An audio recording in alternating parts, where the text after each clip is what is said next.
कह देना कि हम जश्न शेख आज़म में बैठे थे और तकारीर समात फरमा रहे थे। उस वक्त सिर्फ दुनिया थी, दुनिया न थी, सिर्फ दीन था हमारे ज़हनों में। कि जहाँ सालिहीन का जिक्र होता है वहाँ अल्लाह की रहमतों का नुज़ूल होता है। तो आप इस कपड़े के शामियाने के नीचे नहीं हैं, हकीकत में आप अल्लाह की रहमतों के साए में बैठे हुए हैं। ये आपकी ज़िंदगी के लिए कितना खुशाइन लम्हा है। और ये मौका किसने दिया? अल्लाह के एक महबूब व मकबूल बंदे ने दिया। बहाना उसका नाम बना, उसकी जश्न बना, उसकी याद बनी और सादतें ये मिली कि आप अल्लाह की रहमत के साए में बैठ गए। और 1 घंटे नहीं, आपने 4-5 घंटे गुजारे। तो ये हम सब की मुश्तरका खुशनसीबी भी है, फिरोज बख्ती भी है। हम अपने रब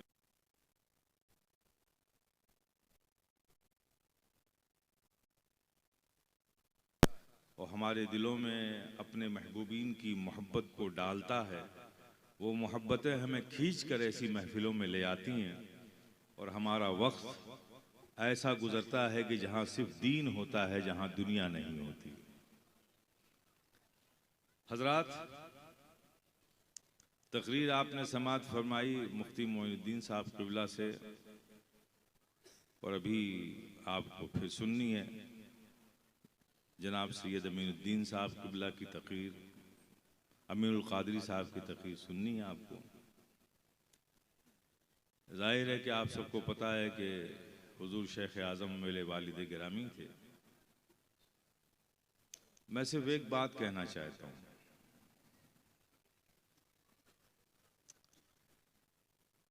शेख आज़म ने क्या किया,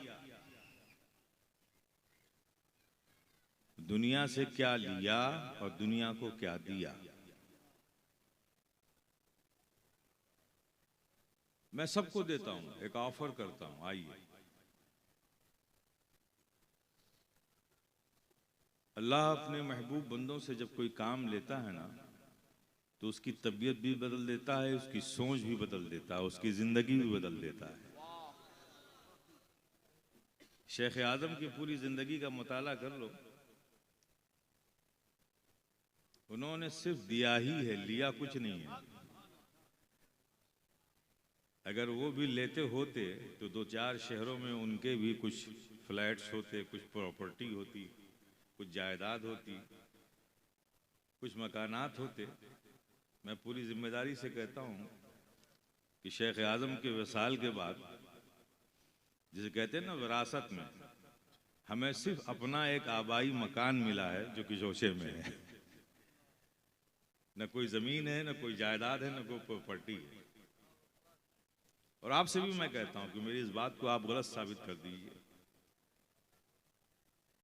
लेकिन हाँ, शेख आज़म ने दिया बहुत कुछ है। उस जमाने में दिया है अहले सुन्नत वल जमात को, उन इलाकों में दिया है जहां इलाकों में जाना एक इंसान अपने लिए मुहाल समझता था। वहां बैलगाड़ियों पर जाकर लोगों की दीन की हिफाजत भी की है और उस हिफाजत को मुस्तहकम बनाने के लिए दीनी इदारे भी कायम किए हैं। आप दिनाजपुर का इलाका उठा लीजिए, बिहार का पूर्णिया है, किशनगंज है, ये सब जो इलाके हैं, मज़ाफ़ात हैं। शहरों में तो इस तरह के काम लोग सभी कर लेते हैं, लेकिन बहुत ही खुर्दा गांव में जाकर, जहां सड़कें भी ना हो, जाने का कोई सामान और साधन भी ना हो, वहां जाकर ये काम करना जाहिर है कि ये बड़े पुरअज़्म लोगों का काम होता है। मैंने शेख आज़म की ज़िंदगी को जितना देखा और जितना समझा, कि उनको पूरी ज़िंदगी में सबसे ज़्यादा जो तड़प थी, जो शिद्दत से उन्हें बेचैन करती थी, वो एक फिक्र थी कि मैं लोगों के अकायद की हिफाजत कैसे करूं, उसके लिए क्या करूं कि लोग गुमराह ना हों और अहले हक बनकर रहें, अकीदे हक पर रहें। जिंदगी भर इसकी कोशिशें करते रहे वो, पूरी जिंदगी, उनकी अमली जिंदगी आज भी ये सबूत है हमारे बाहर से भी मेहमान आए हुए, आप चले जाइए, बांग्लादेश चले जाइए। एक ज़माना था कि बांग्लादेश में उलमाए अहले सुन्नत की एक बड़ी कसीर तादाद थी। वो सब हिंदुस्तान में आकर पढ़ के गए, वहाँ पे दीनी खिदमत की, लेकिन ज़माना गुजरता गया, वो लोग सब दुनिया से रुखसत होते गए। फिर यहाँ आकर पढ़ना वहाँ के लोगों के लिए नामुमकिन हो गया। तो वहाँ पर देवबंदियों ने बड़े बड़े इदारे कायम किए, बड़े बड़े इदारे कायम किए, लेकिन सुन्नियों का कोई मजबूत इदारा ऐसा नहीं था कि वहाँ से पढ़कर निकलने वाला बच्चा लोगों के अकीदे का तहफ़्फ़ुज़ कर सके। खिताब करना एक अलग चीज़ होती है। आजकल उमूमन स्टेज पर जितने भी खतीब हैं ना, मैं आपसे बता दूं ना, सब मदरसे से भागे हुए लोग हैं जिन्होंने निसाब भी मुकम्मल नहीं किया है और बहुत कामयाब मुकर्रिर हैं स्टेज के। वो बात छोड़ दीजिए आप, लेकिन ज़मीन पर काम करना, अकीदे के तहफ़्फ़ुज़ के लिए काम करना एक बड़ा बुनियादी काम होता है। शेख आज़म ने बांग्लादेश में इस ज़रूरत को बड़ी शिद्दत से महसूस किया। एक दूसरा मुल्क है, ज़बान वहाँ की बंगला है, कोई फ़ारसी, उर्दू, अरबी पढ़ना नहीं चाहता। वहाँ तो बुखारी शरीफ को भी बंगला में कर दिया गया है, मुस्लिम शरीफ भी, और उसकी तलखीस है, पूरी बुखारी भी नहीं पढ़ाई जाती, चंद अहादीस बंगला में, बस यही निसाब में वहाँ पे। ये इल्मी ज़ुबू हाली का हाल था। तो वाली साहब ने बड़ी शिद्दत से महसूस किया, कहा कि मैं यहाँ दरसे निज़ामिया का एक मदरसा कायम करूँगा। ये बहुत बड़ा चैलेंज था। सवाल ये है कि कायम तो कर देंगे, पढ़ेगा कौन? यहाँ की ज़बान तो बंगला है, ये फ़ारसी कौन पढ़ेगा? उर्दू कौन पढ़ेगा? ये अरबी कौन पढ़ेगा? तफसीर कौन पढ़ेगा? मज़ावी बैज़ावी मदारिक ये सब पढ़ेगा कौन? हिदाया पढ़ेगा कौन? शरअ अक़ायद की किताबें पढ़ेगा कौन? वाली साहब ने कहा कि जब मैं इदारा कायम करूंगा तो पढ़ने वाले बच्चे भी मिल जाएंगे। फिर उन्होंने तमाम उलमाए बांग्लादेश को बुलाया कि मैं चाहता हूं कि ये निसाब मदरसे में कायम हो। वाली साहब ने मदरसा कायम किया। माशाअल्लाह 5 मंजिला है, कितने मंजिला इमारत? 6 मंजिला इमारत मदरसे की कायम की, 3 मंजिला मस्जिद बनाई, हॉस्टल अभी बनना बाकी है। 400-500 बच्चे वहाँ पढ़ रहे हैं। और बेहमदी ताला इस पिछले 10-12 सालों में हमने उस इदारे से 2 बैच निकाले हैं जो आलिम और फाजिल बनकर निकले हैं, जो अरबी भी पढ़ना जानते हैं, फारसी भी जानते हैं, उर्दू भी जानते हैं, और सब बंगाली के बच्चे हैं। और आज वो बांग्लादेश के मुख्तलिफ मदरसों में जाकर खिदमत कर रहे हैं। जो तामीरी काम करने वाले लोग होते हैं उनका जहन भी तामीरी होता है। तो वालिद साहब की पूरी ज़िंदगी मेरे सामने है। जब बाहर से आते थे तो सबसे पहले खानका जाते थे, बीवी बच्चों की फिक्र नहीं थी उनको, पहले खानका जाते थे। 1 महीने से वापसी होती थी, खानका जाते थे, पहले खानका की तामीरात का काम देखते थे, मदरसे को देखते थे, जब उससे फारिग होते थे तो घर जाते थे। तो शेख आज़म की पूरी ज़िंदगी इसी जद्दोजहद में गुजरी है।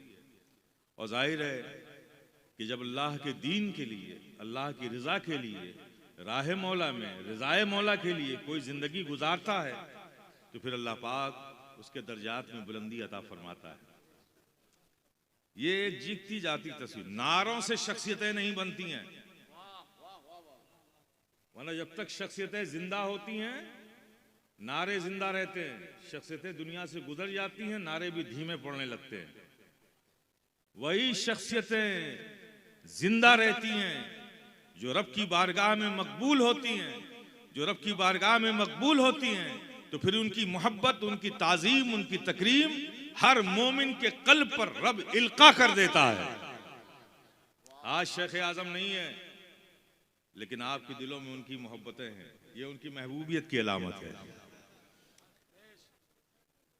हमारी आप हिंदुस्तान में 365 दिनों में सैकड़ों तकरीरें सुन सकते हैं, हर तकरीर में शेख आज़म का जिक्र नहीं करता हूं मैं, इसलिए कि मुझे ज़रूरत ही नहीं है। मखदूम सिमना का जिक्र नहीं करता मैं, इसलिए कि मुझे ज़रूरत ही नहीं है। इसलिए मैं जानता हूं कि मखदूम सिमना हमारे नारों से नहीं बने हैं।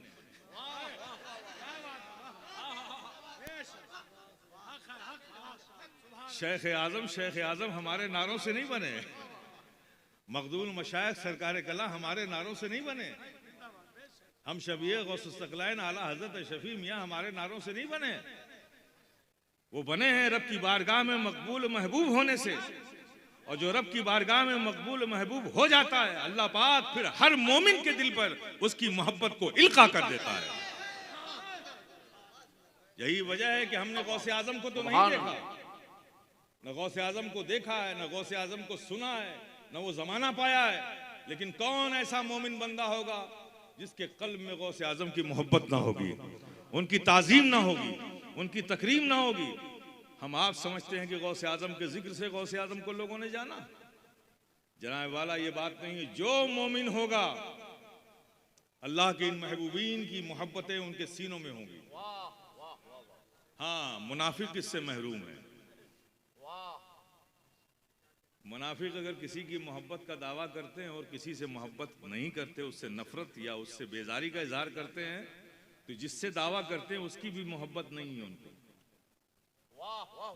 क्योंकि मोहब्बत में नफरतें नहीं होती, मोहब्बत सिर्फ मोहब्बत चाहती है। नफरत एक नजासत है और एक मोहब्बत एक पाकीज़ा चीज है। तो पाकीज़गी में नजासत को मिलाओगे तो वो भी खराब हो जाएगी। तो जो मोमिन होते हैं उनके दिलों में हर अल्लाह के दोस्त बंदों की मोहब्बतें होती हैं। तो आपको भी वो मोहब्बतें यहाँ खींच लाई हैं। अल्लाह पाक आपकी इन मोहब्बतों को सलामत रखे। मेरे प्यारे शेख आज़म की ज़िंदगी, बाकी तो उलमा बता ही रहे हैं, मैं तो उनका बेटा हूँ, मेरे अपने कुछ एहसासात हैं।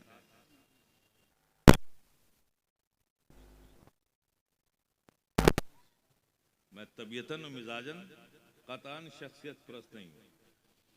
मेरे नज़दीक वो एक इमाम भी बड़ा ताज़ीम व तकरीम का हक रखता है जो किसी गांव में 5 मुक्तदियों को अपने पीछे नमाज पढ़ा रहा है।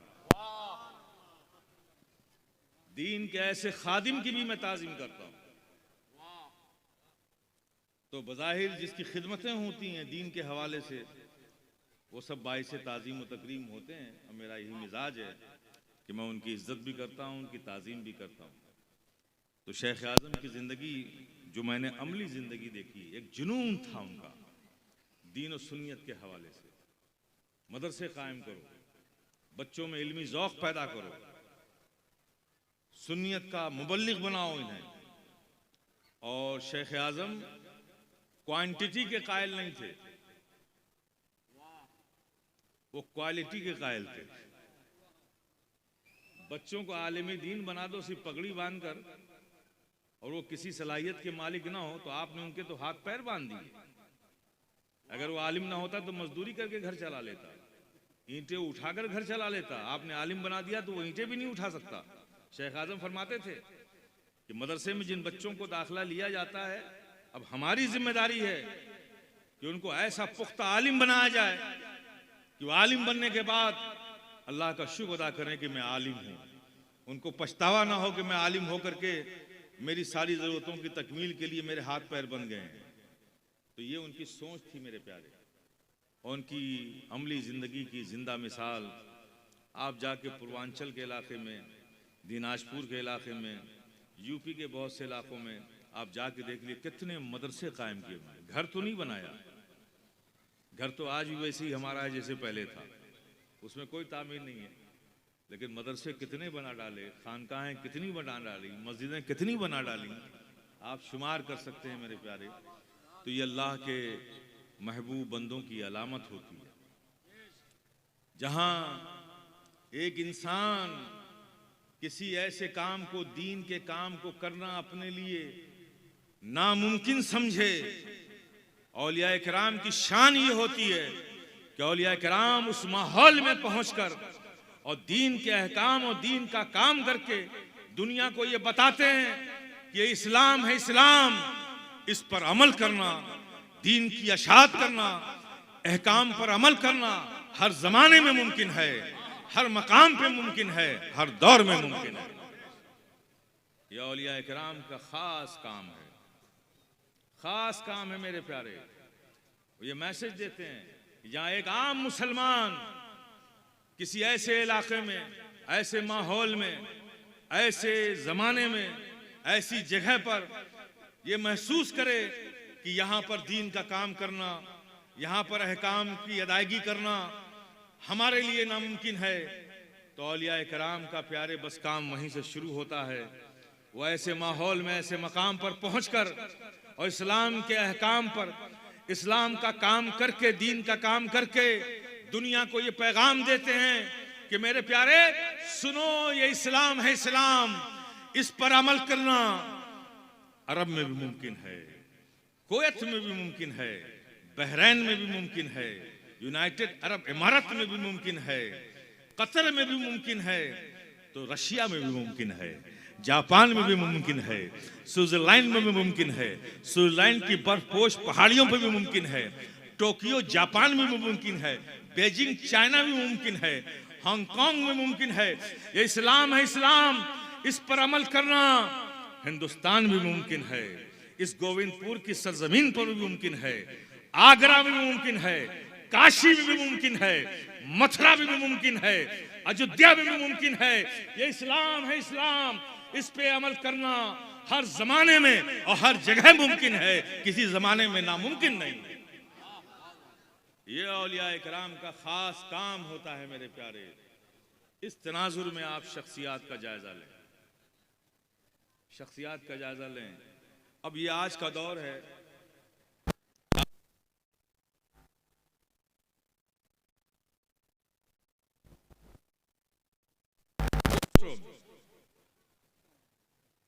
ये वली हैं, ये कुतुब हैं। मैं आपको मशवरा दूंगा, खुदारा अपनी इस बेचैन तमन्नाओं को अपने काबू में कीजिए। बाद नबूवत विलायत बहुत अहम चीज है इस उम्मत मुहम्मदिया में। आप समझ रहे हैं विलायत कैसे कहते हैं? वली अल्लाह, अल्लाह का दोस्त। क्या कहते हैं? अल्लाह का दोस्त। अजीब बात है।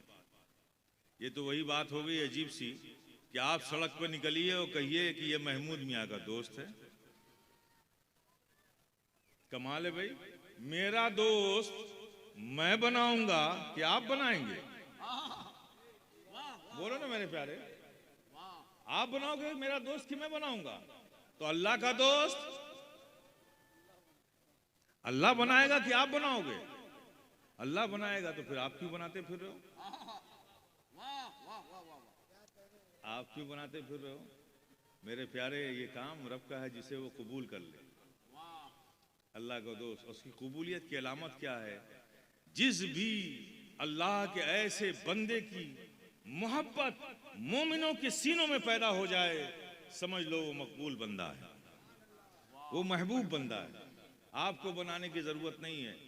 और औलिया इकराम से ये जमीन कभी खाली नहीं है, ना रहेगी।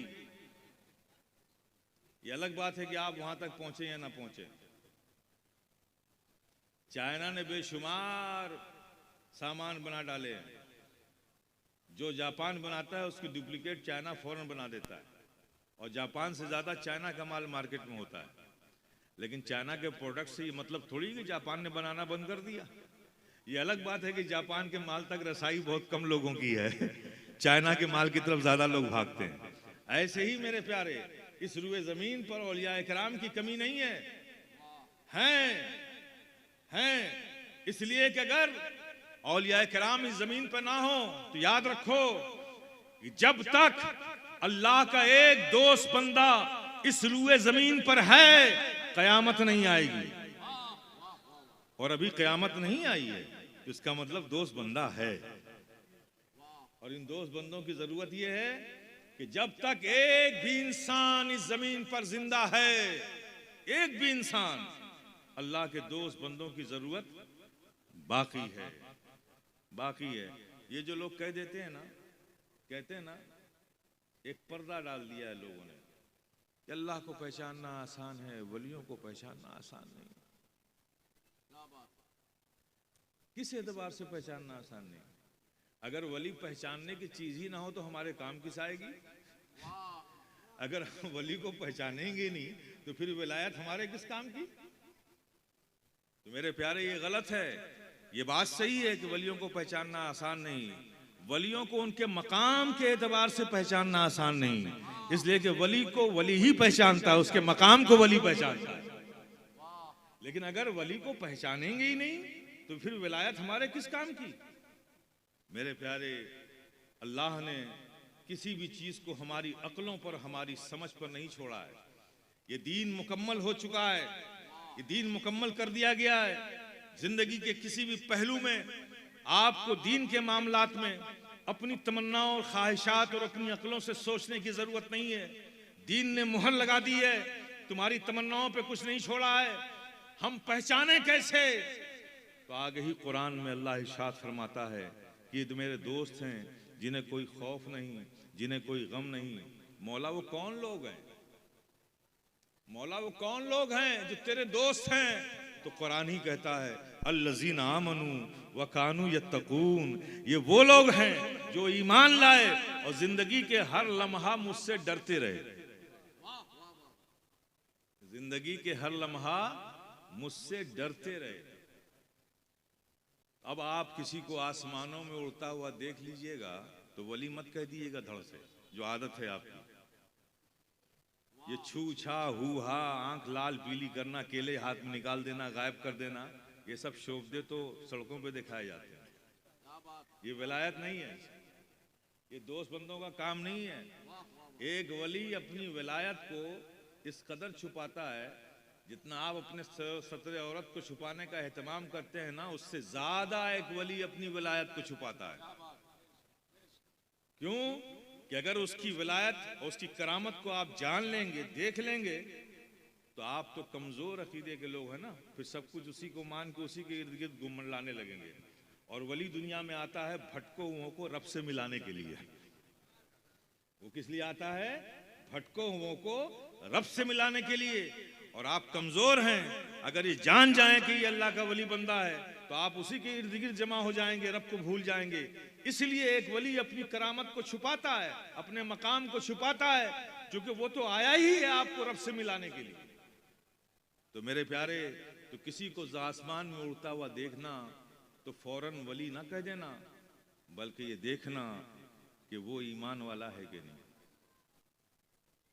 अच्छा, ईमान वाला है, फिर देखना तकवे वाला है कि नहीं, तकवे वाला है कि नहीं। अब सवाल यह है कि जाहिरन जो तकवा है वो तो नजर आ जाएगा, बातिनन तकवे वाला है कि नहीं वो कैसे जानोगे? इसलिए कि महफिल में तो सभी मुत्तकी हो जाते हैं, तन्हाइयों में मुत्तकी कौन है ये कैसे जानोगे? तन्हाइयों में मुत्तकी कौन है? महफिलों में तो सभी मुत्तकी हो जाते हैं। जिंदगी के हर लम्हा डरने वाला ये रब से है, महफिलों में तो है, तन्हाइयों में भी है, ये कैसे जानोगे? अब इसको जानने के लिए आइए आकाए रहमत की बारगाह में चलते हैं। आका फरमाते हैं, आज शेख आजम की महफिल में आए तो कुछ लेकर जाओ। आका फरमाते हैं, किसी शख्स के बारे में उस वक्त तक कुछ मत कहो जब तक कि उससे 3 मामलात ना कर लो। उसे अपना पड़ोसी बना लो, उससे लेन देन कर लो, उसके साथ सफर कर लो। पड़ोसी बनाओगे तो आपसे छुपेगा नहीं कि इसके घर के अंदर का माहौल क्या है। बाहर तो दीनदारी है, घर में भी दीनदारी है कि नहीं है, उससे नहीं छुप सकता पड़ोसी से। सफर करोगे तो आदत का पता चल जाएगा। लोगों के मजमे को देखकर नमाज पढ़ता है कि तन्हाइयों में भी पढ़ता है। और लेन देन कर लोगे तो उसकी नीयत का पता चल जाएगा। मैं आपको कसौटी दे रहा हूं, इस कसौटी को लेके मैदान अमल में उतर जाओ, पता चल जाएगा आपको कितने वली हैं। तो मेरे प्यारे, ये विलायत बहुत अहम चीज है। एक वली से अगर आपको शर्फ नियाज हासिल हो गया, मुलाकात का शर्फ हो गया, तो वो दिन आपकी किस्मत की बुलंदी का दिन है कि अल्लाह के एक दोस्त बंदे से आपकी मुलाकात हुई। तो हजरात, हुजूर शेख आजम के जश्न में आप आए हैं, अल्लाह पाक आप सबका आना कबूल फरमाए।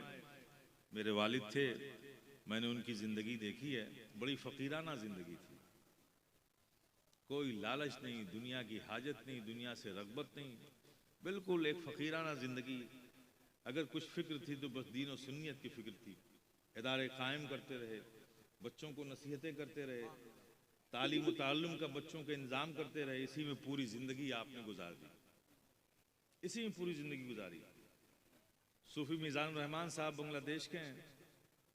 जिस वक्त आपने पर्दा फरमाया इस्माइलिया हॉस्पिटल बम्बई में, तो ऑपरेशन थिएटर में उनको ले जाया जा रहा था, तो उस वक्त मुझे बुलाया और सूफी मीज़ानुर रहमान साहब बांग्लादेश से देखने के लिए आए थे, उन्हें भी बुलाया। और जिगर वीरानी साहब एक मुंबई के थे, वो भी थे।